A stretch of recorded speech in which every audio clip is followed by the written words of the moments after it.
मोक्षमार्गस्य नेतारं वेत्तारं कर्मभूभृताम् ज्ञातारं विश्वतत्त्वानां वन्दे तद्गुणलब्धये वन्दे तद्गुणलब्धये।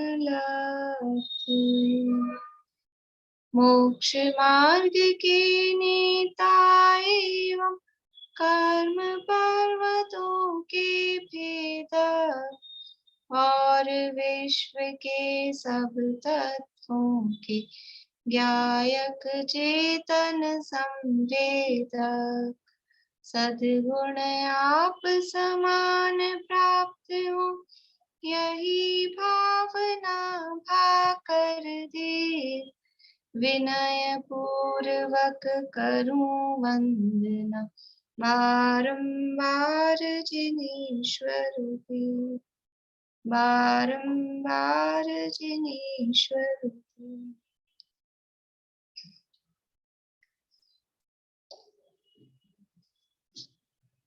सूत्र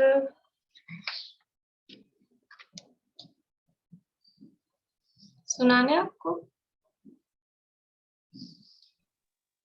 सूत्र सुनाना।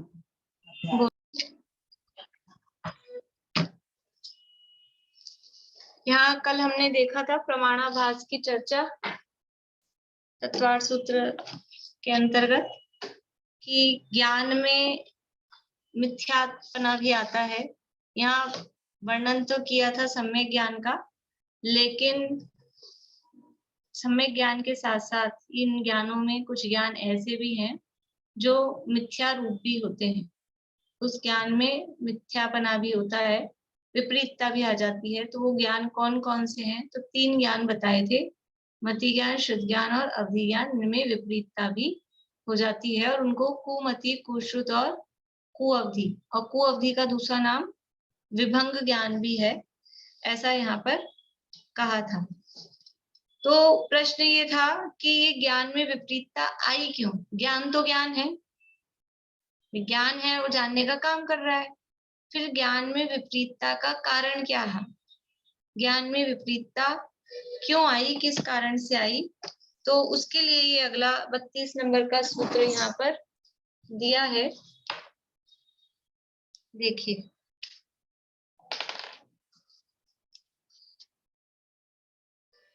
सत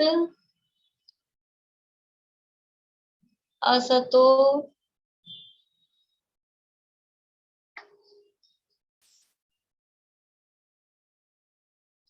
अविशेषात्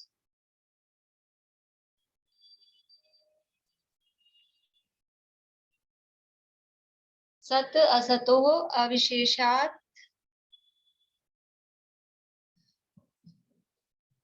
यत् ऋच्छा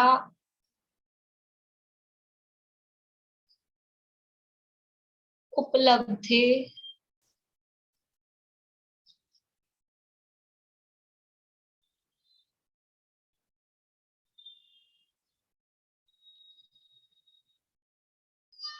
उन्मत्तवत्।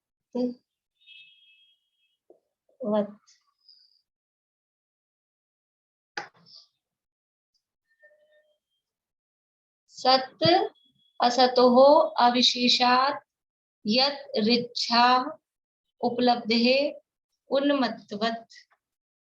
ये है शब्द, सब में संधि हुई है, पूरा एक शब्द बना दिया है सबको मिला के।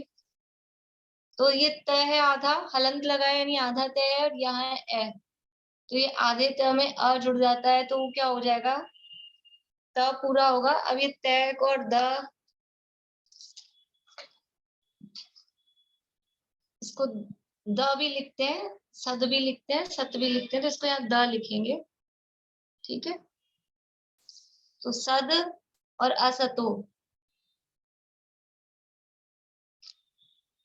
सद, सद में ये अ जुड़ेगा, तो ये सद पूरा हो गया, सद सतो, इतना हो गया।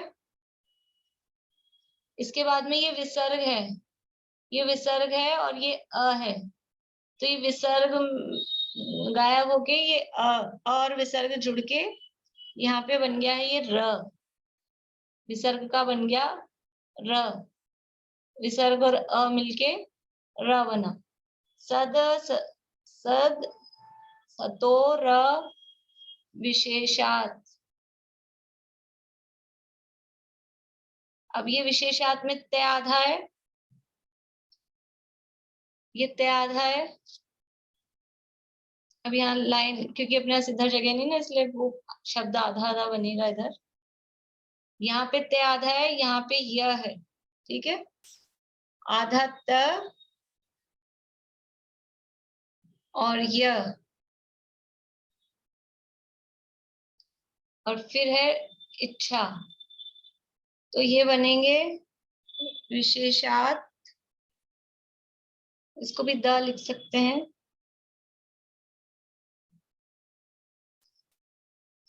ये जो भी जहाँ पे भी तय होता है ना आधा, उसको आधा द भी लिखते हैं, मतलब वो संस्कृत के नियमों के हिसाब से। तो ये द बना, तो ये द और य, द और य, तो द और य कैसे होते हैं, जैसे अपन लिखते हैं विद्यालय, कैसे लिखते हैं विद्यालय, ऐसे भी लिखते हैं, ऐसे लिखते हैं विद्यालय।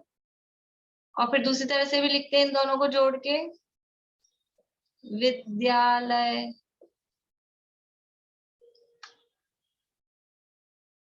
ठीक है, तो ये आधा द और य जुड़ के क्या बन गया, वहां पे आपको दिख रहा है द्य बना हुआ है, यहाँ पे बना है विशेषाद्य। समझ में आ रहा है, विशेषाद्य। और फिर ये रिच्छा है, तो रिच्छा का भी री, रिच्छा का री, ये यत है ना, यत, ये यहाँ पे भी द बन जाएगा त का, ये भी द बन गया। तो ये री इस द में जुड़ के नीचे री की मात्रा लग गई, तो वो द के नीचे री की मात्रा।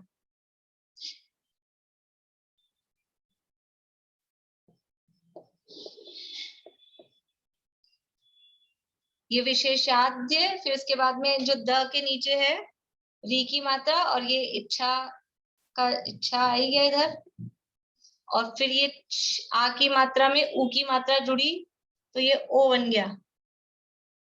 ठीक है, और उपलब्धे,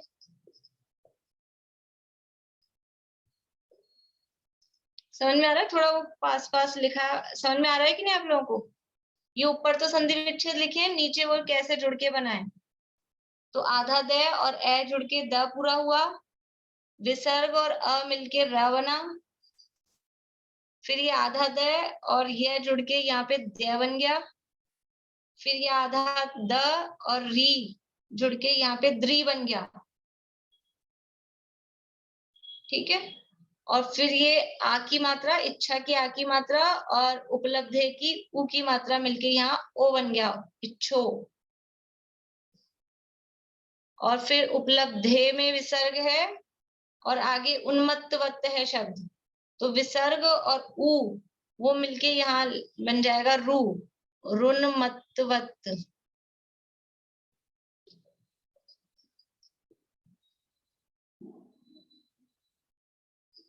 ये विसर्ग और उ मिलके रू बन गया, यहाँ पे रू बन गया। सद सतोर अविशेषाद्यद्रच्छोपलब्धेरुन्मत्तवत्, सद सतोर अविशेषाद्यद्रच्छोपलब्धेरुन्मत्तवत्। सत अर्थ भी देख लीजिए साथ में, सत असत, सत असतो हो, सत यानी जो विद्यमान है, असत यानी जो नहीं है। सत असत, क्या सही है क्या नहीं है, ऐसा।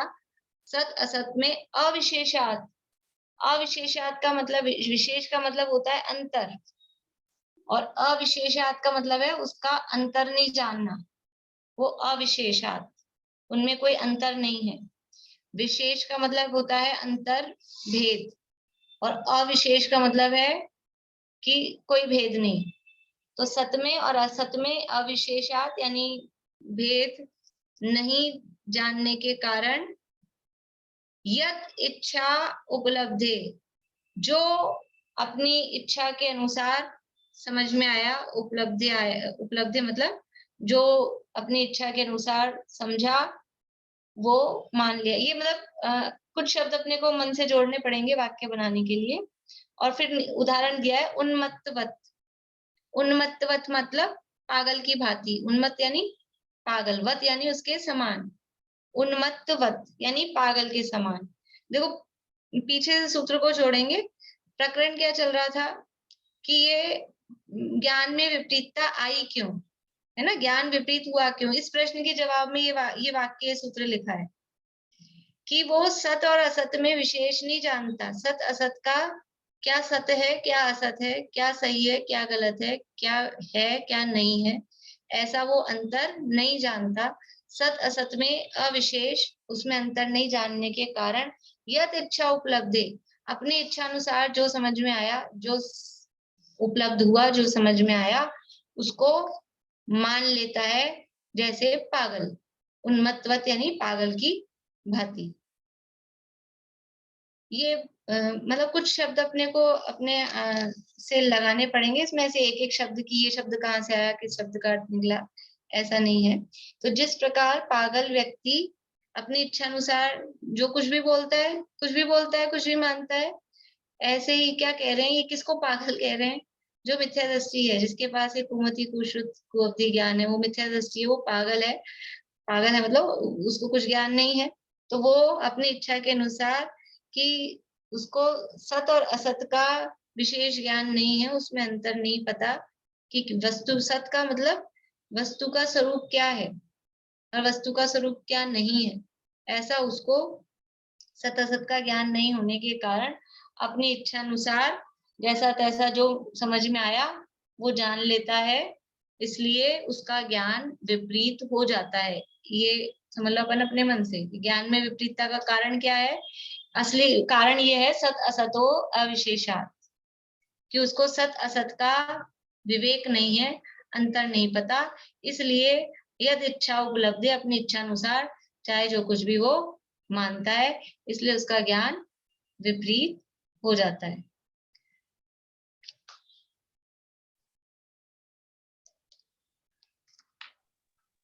मैम ये ऋन्मत्वत का रह का विसर्ग हो गया क्या? हाँ रह का विसर्ग नहीं हुआ, विसर्ग का रह बना है। विच्छेद करेंगे तो रह का विसर्ग बना, ठीक है। और एक ये ना जो द्री लिखे हुए तो यहाँ पे ये री पूरा होगा क्या? आधा द और री पूरा हो गया। हाँ ये रिच्छा है ना, ये रिच्छा में यहाँ री बन गया इधर, और ये द पूरा हो गया और री इधर हो गया। द आधा हो गया ना ये। हाँ द तो आधा ही था, आधा द में ये री जुड़ गया, समझ लो। हाँ, लिखने में मतलब द पूरा दिख रहा है ऐसा, हाँ। ठीक। सद सतोर अविशेषाद यद्रक्षोपलब्धेरुन्मत्तवत्, सद सतोर अविशेषाद यद्रक्षोपलब्धेरुन्मत्तवत्, जिस प्रकार पागल पुरुष सत असत का ज्ञान न होने से अथवा सत असत को एक सा समझने से अपनी इच्छा अनुसार चाहे जैसा कहने लगता है, मानने लगता है, समझने लगता है, उसी प्रकार सत असत का विशेष ज्ञान न होने से अथवा दोनों में एक सी बुद्धि मतलब सत्य को भी वही असत को भी वही, दोनों को एक सा ही मानता है, ज्ञान नहीं है तो सबको मिक्स मानता है, अपनी इच्छा अनुसार जैसा तैसा जानने के कारण मिथ्या दृष्टि का ज्ञान मिथ्या ही होता है। ये यहाँ पर इसमें बताया है। अपन लास्ट में थोड़ा सा कर लेते हैं इसकी चर्चा, फिर बाद में बुलवा दूंगी सूत्र आपसे। देखिए जिस प्रकार पागल व्यक्ति होता है, पागल व्यक्ति क्या बोलता है, देखो जो पागल है ना वो सही भी बोले तो भी उसका विषय अपने को ही पता है। कोई अपन कहीं जा रहे हो, समझ लो पुराना जमाना समझ लेना, 10-20 साल पहले की बात, अब तो सबको किसी को पूछना नहीं पड़ता। कहीं जा रहे हैं अपन हाईवे पे, कहीं यात्रा पे जा रहे हैं गाड़ी में अपनी बाय रोड, तो हमको रास्ते पता नहीं होते हैं, तो फिर हम सही रास्ते पे हैं कि नहीं है, तो हम किसी से पूछते थे। कोई व्यक्ति चलता हुआ मिल जाए, चौराहा आ जाए कि हमको इधर जाना है तो यही रास्ता है ना, ऐसा करके तो किसी से पूछते थे। तो एक व्यक्ति अपने को दिखा, अब वहां कोई दिख नहीं रहा, किससे पूछें? तो एक व्यक्ति दिख रहा है सड़क पर, थोड़ा झूलता झूलता चल रहा है, हाथ में बोतल है ना, और कोई है नहीं। अब वही व्यक्ति दिख रहा है, हिलता हिलाता झूलता हुआ बोतल हाथ में लिए चल रहा है। अब क्या करें? ये पूछते हैं उससे रोक के कि भाई साहब हमको क्या, समझ लो सोनागिर जी जाना है, यही वाला मोड़ है ना, इधर से ही मुड़ना है। तो वो उसने कह दिया हाँ यही वाला है, इधर से मुड़ जाओ। फिर क्या होता है? अपने को विश्वास हो जाता है कि भाई साहब ये तो वैसे ही हिल रहा था, बोतल और हाथ में है, पता नहीं सही सही बताया उसने, इधर ही मुड़ना है। लेकिन फिर भी क्या है, उसका सही सही नहीं माना जाएगा, क्योंकि उसने कुछ भी कहा, नशे में है ना, नशे में उन्मत्तवत्त शब्द दिया है, वो नशे में है। नशे में है तो वो सही भी बोलता है तो विश्वास नहीं है उसके सही का, क्योंकि कुछ भी बोलता है वो तो फिर हम और कंफर्म करते हैं, फिर कोई आगे थोड़ा 2-4 कदम चल के कोई और मिल जाए, तो फिर किसी अच्छे सही व्यक्ति से जो सही दिख रहा हो उससे हम कंफर्म करते हैं। तो जो पागल व्यक्ति है, यानी जो नशे में है, पागल का मतलब ये नशे में, ये जो मोह के नशे में है। मोह को मदिरा की उपमा दी है, कहाँ दी है? मोह को मदिरा की उपमा दी है कि नहीं दी है? कहाँ पर दी है? बोलिए सुमन जी। आवाज। छेडाला में। छेड़ाला में, बहुत बढ़िया। मोह महामद पियो अनादि, है ना। और एक जगह दिया है मोह को मदिरा का, कहाँ दिया है? बोलिए प्रेमलता जी। 6ठे अध्याय में तत्व सूत्र, 6ठे अध्याय में कहाँ दिया है? ये वो कर्मों का आता है ना, उसमें समझाया था आपने। हाँ, आया नहीं था, आपने समझाया था। मोहनीय कर्म के लिए उदाहरण हाँ, उदाहरण दिया उदाहरण आपने दिया था। 8 कर्मों के। तो मदिरा के समान, किसके समान? कौन सा कर्म? ज्ञानावरण पर्दे के समान, दर्शनावरण पहरेदार के समान। तो मोहनीय कर्म मदिरा के समान है। तो वो मोहनीय कर्म है, वो मोह की गहल, मोह की शराब पी रखी है अनादिकाल से जीव ने। तो वो जिसने मोह की शराब पी रखी है वो मिथ्या दृष्टि है। तो अब जो शराबी व्यक्ति है, वो यहाँ उदाहरण दिया, जिस प्रकार पागल व्यक्ति, ये अपना तत्वार्थमणि प्रदीप में 32 नंबर के सूत्र में जो नीचे दिया है वहां से पढ़ रही हूँ। जिस प्रकार पागल व्यक्ति माता और पत्नी में क्या अंतर है, यह अंतर नहीं जानने के कारण कभी माता को पत्नी कह देता है और कभी पत्नी को माता। अब पागल व्यक्ति है, उसको पता ही नहीं है, कभी माता को पत्नी की उदाहरण इन्होंने अपने मन से नहीं दिया, ये सरवार सिद्धि में पूज्यपाद आचार्य ने उदाहरण दिया है कि पागल व्यक्ति कभी माता को माता कहता है, कभी माता को पत्नी कह देता है, कभी पत्नी को माता कह देता है, कभी पत्नी को पत्नी कह देता है। तो कह रहे हैं कि वो क्योंकि वो सही नहीं जानता, तो कभी माता को पत्नी कह देता है, कभी पत्नी को माता। और ऐसा व्यक्ति यदि कभी माता को माता और पत्नी को पत्नी भी कहे, तो उसका वह कहना भी सम्यक नहीं है, क्योंकि उसे माता और पत्नी का विवेक नहीं है, क्योंकि उसको विवेक नहीं है। क्योंकि कभी तो वो माता को पत्नी कह रहा था, कभी पत्नी को माता कह रहा था, अब थोड़ी देर बाद माता को माता भी कहने लगा। तो वो जानता तो है नहीं, जानता नहीं है तो कह रहा है, तो उसके कहने पर विश्वास नहीं किया जा सकता। उसका कहना सही है, जैसे अभी हमने उस पागल व्यक्ति से रास्ता पूछा और उसने सही भी रास्ता बताया, तो भी हमने विश्वास नहीं किया। क्यों नहीं किया? क्योंकि ये नशे में है, पता नहीं सही भी बता रहा है कि नहीं बता रहा, पता नहीं इसको सही पता भी है कि नहीं पता, यूं ही कह दिया हो, तो उसका विश्वास नहीं किया जा सकता। ऐसे ही जो मिथ्या दृष्टि है, उसको सत असत का विवेक नहीं है, क्या सही है क्या गलत है, क्या वस्तु स्वरूप है, उसको विवेक नहीं है। अभी रियलिटी में क्या है, तो उदाहरण दिया है माता को माता और पत्नी को पत्नी। लेकिन जिसको देखो मिथ्या दृष्टि जीव कभी कहे ये शरीर है, मैं आत्मा हूँ, कभी तो ये कहता है देह जीव को एक गिने, मैं सुखी दुखी, मैं रंग कराव, अपने आप को शरीर, यही मानता है मिथ्या दृष्टि जीव। तो ये शरीर ही मैं हूँ, यही मैं हूँ, मेरा जन्म हुआ, मेरा मरण हुआ, यही मानता है। तो कभी तो ये कहता है, और फिर कभी ऐसा भी कहता है, शरीर तो अलग है, शरीर तो यहीं पड़ा रह जाएगा, इसको तो जला देंगे, मैं चला जाऊंगा, मैं अलग हूँ, ऐसा भी कहता है। कहता है कि नहीं कहता है? कहते हैं कि नहीं कहते हैं ऐसा? ये स्त्री पुत्र मकान जायदाद सब अलग हैं, शरीर भी भिन्न है। तो कभी तो शरीर और आत्मा को एक कहता है, और कभी शरीर और आत्मा को अलग अलग कहता है। लेकिन विवेक नहीं है, खाली कहता ही है, नशे में है, नशे में बोलता है, मोह का नशा है। तो कभी सही भी बोलता है, कभी गलत भी बोलता है, लेकिन जब वो सही बोल रहा है तब भी वास्तव में वो सही नहीं बोल रहा है। क्यों नहीं सही बोल रहा है? क्योंकि उसको पता तो है नहीं। जैसे ऐसे होता है ना, एग्जाम में ये ऑप्शन वाला अपने पेपर होता है ना, तो आपको तो ऑप्शन वाले हैं, 4 ऑप्शन है।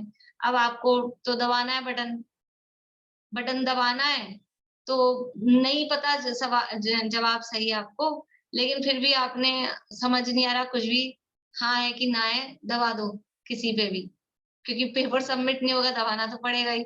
तो दबा दिया, और वो आपका आंसर सही निकल गया। तो भी क्या वो आपका आंसर वास्तव में सही है? या आपको तो विवेक ही नहीं था क्या सही है क्या गलत है? कभी कभी ऐसा होता है, कुछ बच्चे इस तरह, या इस तरह के कंपटीशन एग्जाम में इसी तरह के आते हैं ना, बस खाली बटन दबाने, ओएमआर शीट भरनी है, तो अंदाज से अल्टप्पे कुछ भी लगा के आओ, और उसका लक हो, वो कुछ भी दबा दबा के आए और सब सही निकल जाए उसके, ये तो किस्मत की बात होती है, समझ लो। तो उसके सारे सही निकल गए, तो क्या उसको उतना ज्ञान है, उसका ज्ञान सही है? उसने अंदाज से लगा दिए और सही सही निकल गए उसके किस्मत से। तो क्या उसको उस लेवल का उसका ज्ञान सही है क्या? पढ़ के तो गया ही नहीं था, ज्ञान तो था ही नहीं, अब कुछ आ तो रहा नहीं था, लगा दिया कुछ भी। 2+3 इसका जवाब लगाना है, अब उसको समझ नहीं आ रहा था, वो 4 ऑप्शन थे, 5 पे ही दबा दिया, तो जवाब तो सही हो गया, लेकिन उसको ज्ञान नहीं है ना कि 2+3 5 होते हैं, इसलिए वो उसका ज्ञान मिथ्या ज्ञान कहा जाता है। वास्तव में उसका ज्ञान सम्यक ज्ञान नहीं। उसको ज्ञान होता और ज्ञान पूर्वक वो करता, तो उसका ज्ञान सम्यक ज्ञान होता, उसको पता होता 2+3=5, और फिर वो 5 पे दबाता, तो उसका ज्ञान सम्यक ज्ञान। लेकिन उसने अंदाज से दबा दिया, तो उसका ज्ञान वास्तव में सम्यक ज्ञान नहीं है। इसका नाम है सत और असत का विशेष नहीं जानता, क्या सही है क्या गलत है पता नहीं है, अंदाज से ही ठीक है, चलाते रहो काम, ऐसा उसका ज्ञान है। अपनी इच्छा अनुसार जो उपलब्ध हुआ, अपनी इच्छा अनुसार जो लगाया, जो समझ में आया वो कर दिया, तो ये कह रहे हैं उन्मत्तवत है। जैसे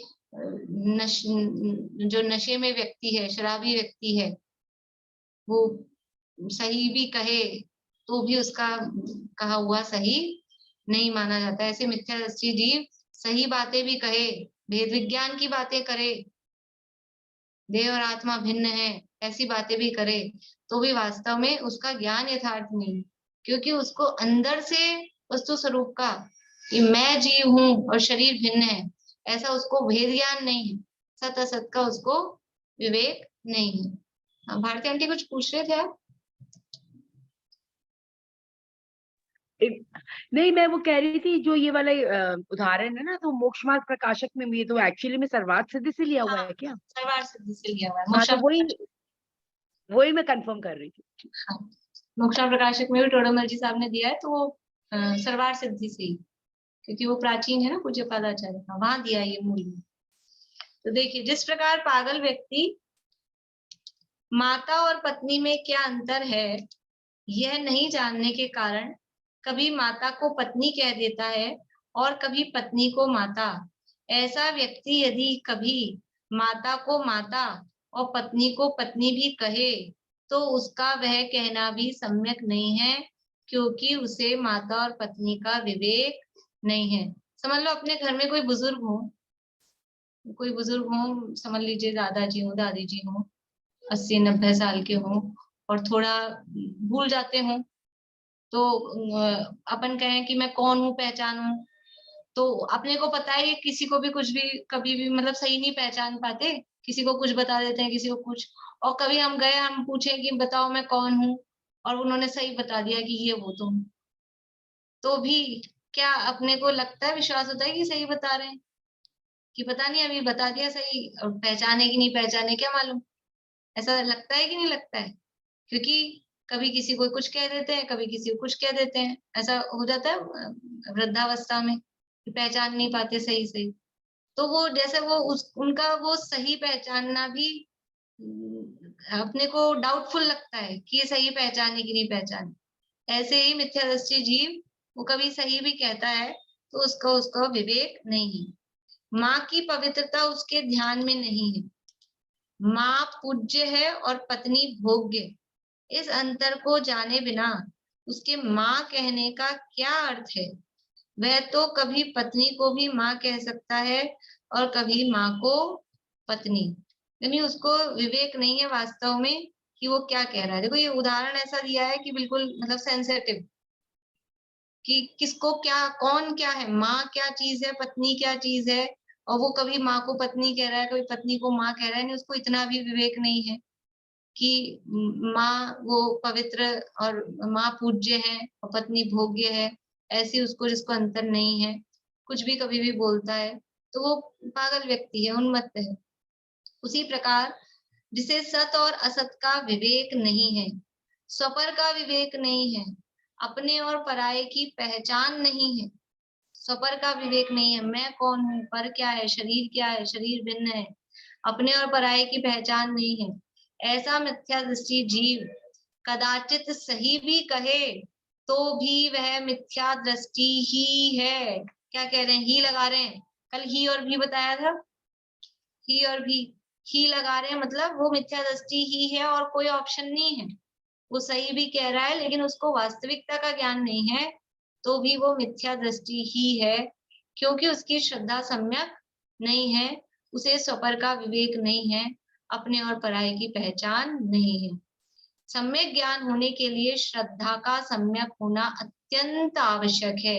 इसका अभी ज्ञान की चर्चा चल रही ना, ज्ञान में मिथ्यापना, तो ये ज्ञान मिथ्या है।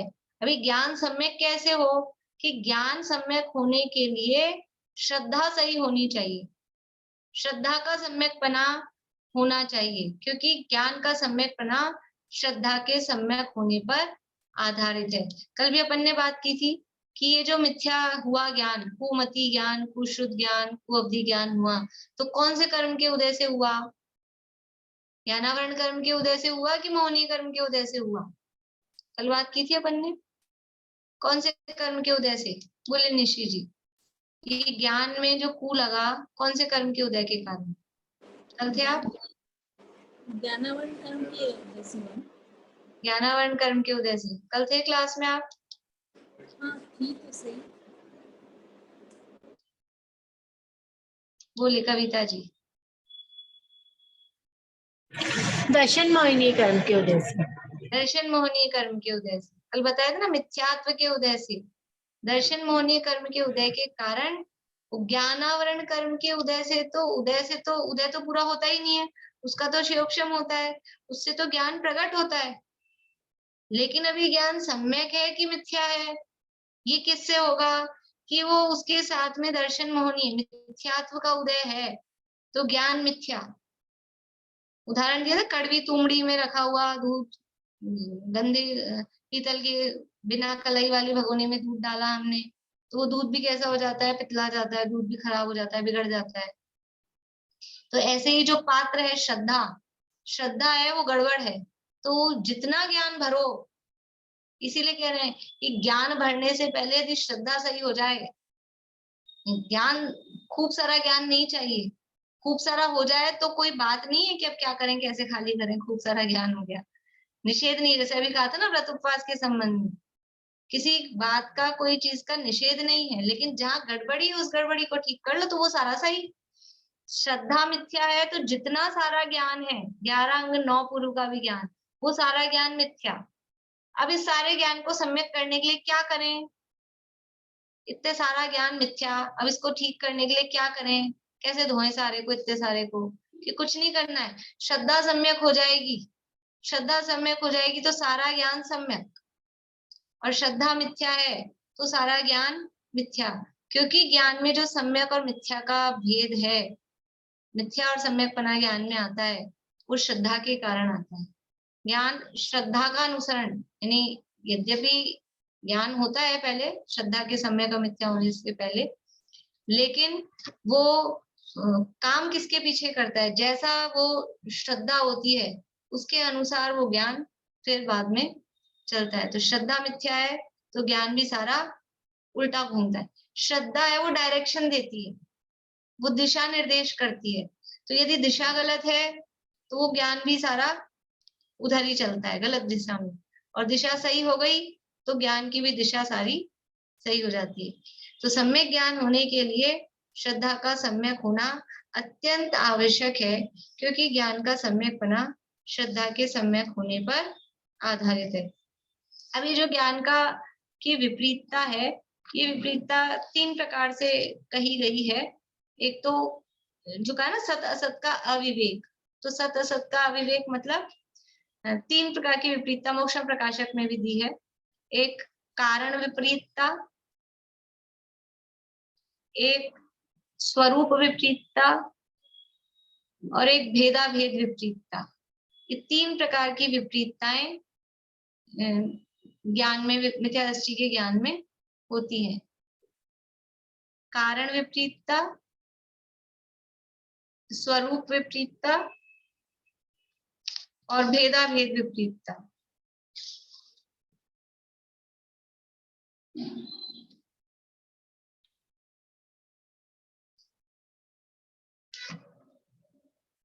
कारण की विपरीतता क्या होती है कि वो सही कारण नहीं जानता, किस चीज का क्या कारण है।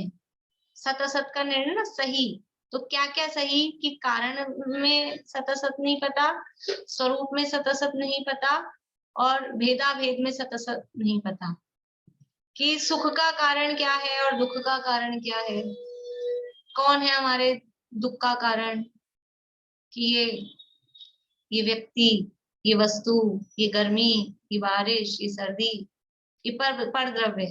तो पर द्रव्य दुख के कारण दिखते हैं। सुख के कारण कौन है, वो भी यही है, पंखा, एसी, कूलर, ये व्यक्ति, ये पति, ये पत्नी, ये भोजन, ये लड्डू, ये बर्फी, ये पेड़ा, ये सुख के कारण दिखते हैं। तो ये क्या है, ये कारण विपरीतता है। सुख का कारण कौन और दुख का कारण कौन, तो पर द्रव्य को सुख दुख का कारण मानना, ये कारण के संबंध में विपरीतता है। ये एक उदाहरण है, ऐसे और भी चीजों के संबंध में लगाना कि किसी भी चीज का कारण क्या है तो उसके सही कारण को नहीं जानना, वो कहलाता है कारण विपरीतता। तो मिथ्या दृष्टि जीव जो भी वस्तुएं हैं या जो भी परिस्थितियां हैं उनके सही कारण को नहीं जानता है, किसका कारण कौन। और भी डिटेल में जाए तो कारण 2 प्रकार के हैं, उपादान और निमित्त। तो निमित्त उपादान का सही ज्ञान नहीं होता, निमित्त को ही सच्चा कारण मान लेता है, उपादान को जानता ही नहीं है। तो ऐसा वो कारण के संबंध में उसको विपरीतता रहती है, ये कारण विपरीतता। फिर है स्वरूप नहीं जानता।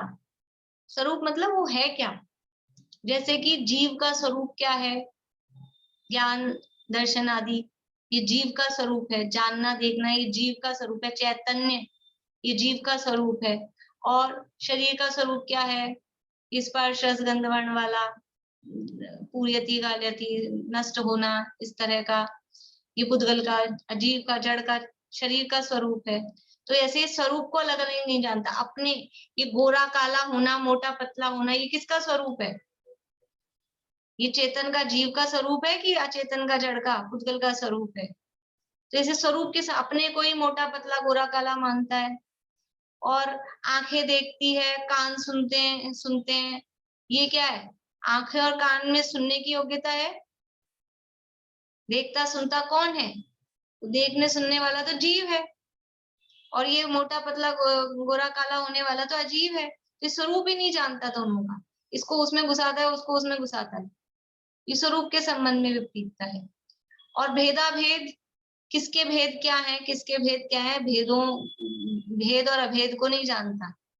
यानी कि समझ लीजिए कि तत्वों के संबंध में देखो, आश्रव के भेद, तो शुभ राग और अशुभ राग ये दोनों किसके भेद हैं, शुभ शुभ भाव और अशुभ भाव किसके भेद हैं? कौन से तत्व के भेद हैं? आश्रव तत्व के भेद हैं। आश्रव तत्व के भेद हैं और उसमें से अशुभ को तो आश्रव का मानता है और शुभ को संवर में घुसा देता है, तो भेद अभेद में गड़बड़ करता है। किसके भेद कौन से हैं? इसको इधर इधर उसको उधर ऐसा मिलाता है। तो ये भेदा भेद के संबंध में विपरीतताएं रहती है। तो ये 3 प्रकार की विपरीतताएं मुख्य रूप से रहती है। कल 3 प्रकार के दोष बताए थे आपको। ज्ञान में 3 प्रकार के दोष लगते नहीं है। ज्ञान में 3 दोष, सम्यक ज्ञान में 3 दोष नहीं होते हैं और मिथ्या ज्ञान में वो 3 दोष हो जाते हैं। कौन से 3 दोष होते हैं? बोलिए अलका जी। संशय, विपर्य और अनध्यवसाय। बहुत बढ़िया। संशय, विपर्य, अनध्यवसाय, ये 3 दोष मिथ्या ज्ञान में होते हैं, सम्यक ज्ञान में नहीं होते। या जिस ज्ञान में ये 3 दोष होते हैं वो मिथ्या ज्ञान होता है। आज क्या बताया है? ये 3 प्रकार की विपरीतता, ये 3 प्रकार की विपरीतता है। कारण विपरीतता, स्वरूप विपरीतता और भेदाभेद विपरीतता। तो ये जहां ये 3 प्रकार की विपरीतताएं हैं, 3 प्रकार के दोष हैं, वो सब क्या है? वो मिथ्या ज्ञान है। और इस मिथ्या ज्ञान का मूल कारण, असली कारण क्या है? मिथ्या ज्ञान का असली कारण क्या है? अनीता जी। दर्शन मोहिनी। बढ़िया, दर्शन मोहनीय या मिथ्यात्व, कुछ भी बोल सकते हैं। इसका असली कारण है मिथ्या दर्शन, दर्शन मोहनी। दर्शन मोहनी में कर्म पे दृष्टि जाती है बोलने में, और मिथ्यात्व बोलते हैं तो वो अपने पे आती है, वो अपना भाव लगता है ना। मिथ्यात्व तो जीव का भाव, दर्शन मोहनी करने में वो कर्म पे नजर जाती है, इसलिए। बाकी वैसे एक ही बात है कोई, लेकिन वो अपना मिथ्यात्व का जो भाव है वो इस ज्ञान के मिथ्या होने में कारण है। तो इस प्रकार से यहाँ पूरे अध्याय में हमने कल भी बात की थी, 9 नंबर के सूत्र से लेके और 30 नंबर के सूत्र तक तो प्रमाण की चर्चा की। और प्रमाण के साथ, क्योंकि जो ओरिजिनल होता है उसका कुछ ना कुछ डुप्लीकेट भी हो ही जाता है, तो प्रमाण के साथ प्रमाणाभास यानी सम्यक ज्ञान के साथ मिथ्या ज्ञान, ज्ञान मिथ्या भी होते हैं और ये 3 ज्ञान मिथ्या भी होते हैं। मति, श्रुत और अवधि, इन 3 ज्ञानों में विपरीतता भी। तो उसको उन ज्ञानों से अलग बताने के लिए कुमति, कुश्रुत और कुअवधि ज्ञान कहते हैं। और उसका कारण क्या है? उसका कारण ये है कि वो उसको सत और असत का विशेष वो नहीं जानता है, सत असत का विवेक उसको नहीं है, यानी कि वो मिथ्यात्व है। सीधी सी बात यह है कि वो मिथ्या दृष्टि है, उसको यथार्थ वस्तु स्वरूप का ज्ञान नहीं है, इसलिए ज्ञान में विपरीतता हो जाती है। इस प्रकार से यहाँ तक ये अध्याय में जो आचार्य देव बताना चाहते थे कि हमको जानना है। किसको जानना था? चल क्या रहा था? ये जानने के उपाय बताए किसके लिए थे? कि 7 तत्वों को और रत्नत्रय को जानना है। तो इस प्रमाण के माध्यम से ये ज्ञान मिले ना, इन ज्ञान के माध्यम से ये 7 तत्वों को और मोक्ष मार्ग को जानो। प्रमाण नए अधिगमय कहा था, मुख्य उपाय क्या है? तो ये प्रमाण बताए 5 प्रकार के ज्ञान।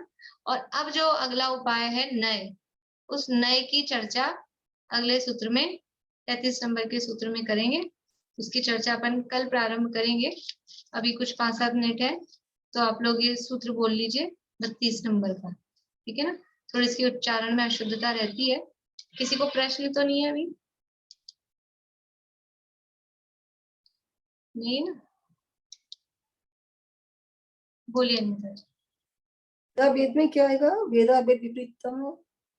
भेदा भेद में मतलब जैसे आश्रव के भेदों को संवर के भेद मानता है। एक को आश्रव का शुभ अशुभ आश्रव को आश्रव, शुभ आश्रव को संवर, ऐसा वो भेद के संबंध में गड़बड़ी करता है। चलिए सूत्र बोलेंगे 32 नंबर का, शुरू करिए नीता जी।